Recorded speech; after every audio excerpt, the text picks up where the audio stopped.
apa sahabat channel Inspiratif agar channel ini terus berkembang dan menyajikan kisah-kisah inspiratif lainnya.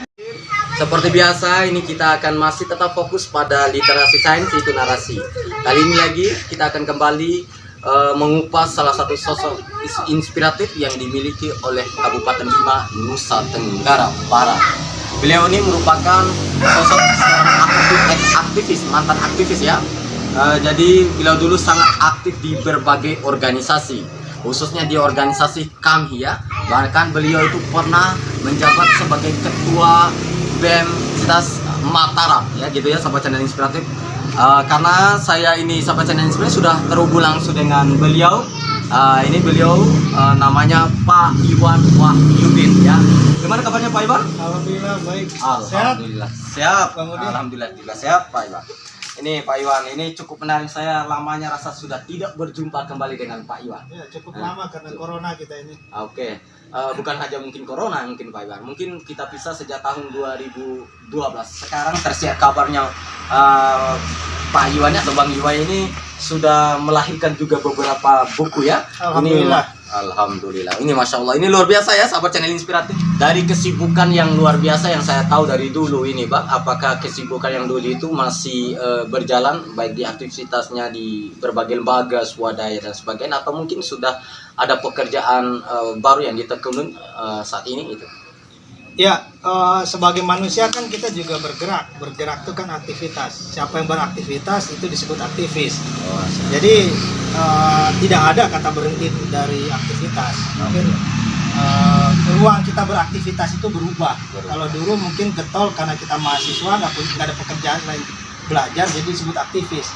Nah, ketika kita di lingkungan masyarakat, tetap aja kita melakukan kegiatan pemberdayaan, memberikan pencerahan, dan tentunya juga itu aktivitas sebenarnya. Ya, semakin kita dewasa tentunya semangat kita juga semakin banyak untuk beraktivitas sebenarnya. Oke, Bang Iwan, ini artinya aktivitasnya masih seperti dulu ya, cuma yang terjadi perubahan adalah mungkin ada terjadi pergeseran, suasana baru atau seperti apa? Apa yang mungkin yang ditekuni hari ini, Bang Iwan? Ya, kita melakukan pencerahan pada masyarakat, jadi kita menulis. Dan banyak juga sih pencerahan di masyarakat, bukan berarti kita harus terjun ke masyarakat ya. Nah, kita memposting tulisan-tulisan yang positif juga di sosial media. Nah, kita juga ada di kampus juga mengajar ataupun kita membina mahasiswa. Itu bagian dari kita melakukan aktivitas-aktivitas pencerahan di masyarakat. Oke, ini sempat kita sampaikan kampus ya. Memang beberapa hari terakhir ini saya mencoba menggali informasi terkait Bang Iwan ini. Kalau tidak salah dengar Bang Iwan ada mungkin memiliki jabatan strategi di salah satu universitas di Nusa Tenggara Barat, khususnya di Provinsi Pulau Sumbawa ini apa? Ya, saya pernah diberikan amanah menjadi wakil rektor 3 di Universitas Teknologi Sumbawa, kemudian di pembinaan di mahasiswa. Tentunya itu menjadi hari-hari kita. Kalau dulu kita menjadi aktivis, sekarang bagaimana kita menggoda mahasiswa itu supaya juga menjadi aktivis dalam tanda kutip dan arti yang luas, bukan aktivis yang kritis dan demonstran saja, tetapi dia aktif dan kritis untuk menjadi sosok yang paripurna baik dari segi akademik, akhlak, dan tentunya kepedulian terhadap sesama. Oke, baik. Artinya waktu dulu di sela-sela sibuk sebagai seorang aktivis atau akademisi di berbagai organisasi itu ya Bang Iwan, sekarang menjabat sebagai wakil 3 rektor ya? Apakah pernah ya? Berarti sekarang apa lagi? Ya, sebagai manusia biasa aja. Oh, artinya maksud saya misalnya mungkin dari wakil mungkin menjadi dosen atau seperti apa? Ya, membina mahasiswa aja. Membina mahasiswa. Oke Bang. Ini ada yang sangat menginspiratif juga dari Bang Iwan ini. Beberapa hari terakhir saya menemukan beberapa karyanya dari Bang Iwan, buku terbarunya setelah saya kemarin membaca buku pertama. Ini cukup menarik ya Bang Iwan, karena dulu kita pernah bertemu awal dari buku karya perdana saya, Senja Kabut Dalam Gelas itu. Apa yang memotivasi Bang Iwan gitu? Kan dulu Bang Iwan pernah menanyakan kepada saya, proses cara nerbit buku itu apa itu? Kok kualitas tulisannya ini seperti ini bisa diterima oleh media? Apa yang membuat termotivasinya Bang Iwan ini hingga kemudian terjun dengan sela-sela kesibukan sebagai aktivis atau berbagai pekerjaan lainnya, sekarang menulisnya begitu produktif? Gimana itu ceritanya itu Bang? Yang pertama, kenapa menulis? Selama ini kita begitu sibuk dengan dunia aktivis gitu kan, kita jadi pembicara, kemudian kita jadi training dan sebagainya. Kadang ada beberapa materi yang berulang-ulang. Setiap angkatan atau setiap generasi itu, misalnya materi training organisasi itu terus berulang-ulang gitu kan. Nah, kemudian itu akhirnya saya berpikir pada satu titik, kenapa kita harus mengulang terus materi itu dengan training? Setidaknya satu kelemahan kita, para aktivis itu kadang-kadang tidak mewariskan sesuatu dalam bentuk literasi. Ketika ada literasi itu, maka bahkan ketika kita tidak ada pun, orang setelah kita itu bisa membaca, bisa menggali apa yang kita punya di zaman dimana kita nggak ada kita. Nah, saya juga mengenal banyak tokoh-tokoh bangsa yang tentunya ada juga yang tidak menarasikan, tidak menulis apa yang dilakukan atau tidak ditulis orang, tetapi itu tidak setajam mereka yang menjadi bapak bangsa, mereka yang menjadi aktivis, tetapi mereka menuliskan apa yang dia lakukan. Dengan gitu ruhnya masuk. Saya juga terinspirasi misalnya dengan Buya Hamka, dengan sosok yang multitalenta, tetapi dia bisa mencurahkan pikirannya itu dalam bentuk tulisan. Walaupun Buya Hamka sudah meninggal 30-an, 40 tahun lalu, kita masih bisa membaca karya-karyanya. Tetapi bagi yang lain itu kita akan tanda kutip miskin menggali karya-karyanya gitu, karena memang sedikit orang yang menuliskan karya seseorang. Dan kalaupun ada menulis sejarah itu kan tergantung siapa yang menulisnya. Ketika kita menulis apa yang kita inginkan, maka semua ruh, perasaan dan apanya itu masuk. Tetapi kalau orang lain itu tidak sempurna ketika kita menuliskan diri sendiri. Ada bagaimana kita ingin mewariskan itu walaupun kita tidak ada. Itu yang pertama. Kemudian yang kedua, kita juga melihat di satu sisi keinginan menulis itu sudah lama sekali sebenarnya, sejak dari SMP gitu kan. Cuman kadang-kadang kita terbentur oleh satu titik di mana ketika kita memulai nulis, tetapi kita ada ketakutan-ketakutan, misalnya apakah ini bisa diterima orang, salahnya atau apa dan sebagainya. Nah, disitulah memang akhirnya kita tanda kutip terbunuh sebelum kita menulis itu selesai. Nah, disitulah akhirnya ketika pada titik di mana saya berpikir kita harus menuliskan apa yang kita lakukan, karena memang belum tentu sesuatu yang biasa yang kita rasakan itu bagi orang lain mungkin hal yang luar biasa. Nah, itu yang terpenting. Sesuatu yang kita alami hari ini bisa jadi itu dialami orang lain, tetapi orang sudah tahu solusinya dari melihat apa yang kita lakukan dan bagaimana kita keluar dari hal itu. Oke ya, berartinya perjalanan Bang Iwan di dalam dunia menulis ini tiada lain merupakan memang kisah dari perjalanan kehidupan Bang Iwan, mulai dari dulu menjadi seorang aktivis, juga aktif di berbagai organisasi dan lembaga dan sebagainya.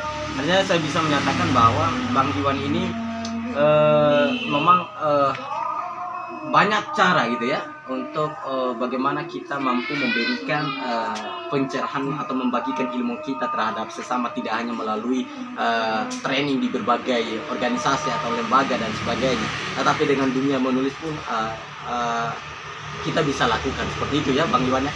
Nah, tadi itu Bang Iwan sempat menyebutkan ada banyak cara gitu ya. Karena Bang Iwan sempat memang meragukan apakah karya saya ini diterima oleh media atau tidak gitu. Nah, apa yang membuat Bang Iwan ini kemudian yakin dan percaya bahwa karya ini akan diterima itu, dan seperti apa gitu Bang Iwan kemudian mampu meyakinkan diri bahwa karya ini akan diterbitkan oleh media hingga sampai sekarang sudah melahirkan banyak buku itu. Seperti apa gitu Bang Iwan agar ini adik-adik kita yang mungkin sedang semangat dalam gerakan literasi di Bima juga bisa terinspirasi dari pengalaman Bang Iwan. Bukan hanya di Bima ya, tapi ya mungkin bisa jadi di seluruh Indonesia ya, khususnya di NTB gitu Mas. Iya, saya mulai remaja sampai selesai ketika kuliah itu mengalami dua masa. Masa di mana belum ada sosial media dan masa setelah sosial media. Lalu ketika dimulai sosial media 2009, saya juga melihat bahwa tulisan-tulisan yang diposting oleh adik-adik kita atau memang orang seusia kita, kadang-kadang juga hal-hal yang sepele gitu kan, yang kadang juga tidak memiliki arti tapi dibuat postingan. Nah, lalu terpikir dalam diri saya, dulu waktu sebelum ada sosial media, kita juga banyak menulis, cuman kadang-kadang tulisan kita tidak terpublikasi karena ketakutan tadi. Sekarang kita mau nulis apapun, sejelek apapun, kita posting banyak orang yang lihat. Jadi itu juga memotivasi bagi saya ingin memenuhi ruang-ruang sosial media itu dengan apa? Ibaratnya itu ada cita-cita yang terpendam, keinginan kita dalam menulis itu sekarang sudah, ini kan bendungan. Jadi bendungan ini jebol, akhirnya dibuka oleh sosial media. Nah itu. Kemudian kenapa kita harus terus menulis? Saya menjadi orang yang berkeyakinan bahwa setiap tulisan itu ada takdir mata yang membacanya. Kalau kita menulis di sosial media berharap like atau komen dari orang lain, tidak semua orang mau mengkomen tulisan kita. Tidak semua orang mau meng-like jempolnya di kita. Tetapi setiap mata pasti akan membaca itu. Apakah itu dia akan menginspirasi orang dan sebagainya? Tentu saya berkeyakinan seperti apapun tulisan kita, ada takdir mata yang membacanya. Kemudian pasti ada orang yang terinspirasi, minimal dia tahu apa yang kita lakukan, kemudian mungkin yang kita lakukan itu sedang dia rasakan, dan dia bisa mencari jalan keluarnya dengan referensi tulisan kita dan pengalaman kita itu. Nah, disitulah akhirnya setiap hari juga satu lagi sebenarnya.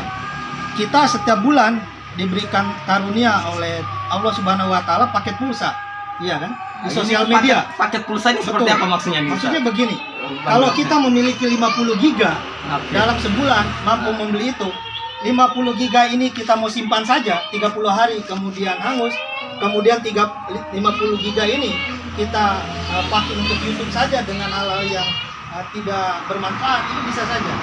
Tetapi kan ketika kita 50 giga ini kita pakai setiap hari untuk menulis hal-hal yang bermanfaat, hal-hal yang positif, itu juga dalam artian 50 giga ini bobot 50 giganya itu lebih positifnya lebih banyak dan timbangan untuk kebaikannya lebih banyak dibanding dia mubazir nggak bisa kita habiskan dan sebagainya. Saya rasa itu yang harus memotivasi kita, karena paket pulsa, paket internet sekarang jauh lebih murah dibanding di awal-awal dulu. Di awal-awal dulu kita harus mengerem, ketika membuka email saja kita tidak sempat karena mahal. Luar biasa ya Bang, yang sangat inspiratif sekali ya.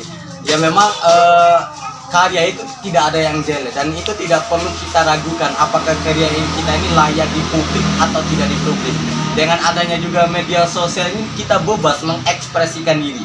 Jadi kita mau menulis apa saja pun itu akan sudah bisa dibaca oleh banyak orang. Bahkan dulu sebelum ada media sosial memang kita selalu tulis di dinding rumah. Apapun bentuk perasaan kita curahkan. Nah, seperti itu.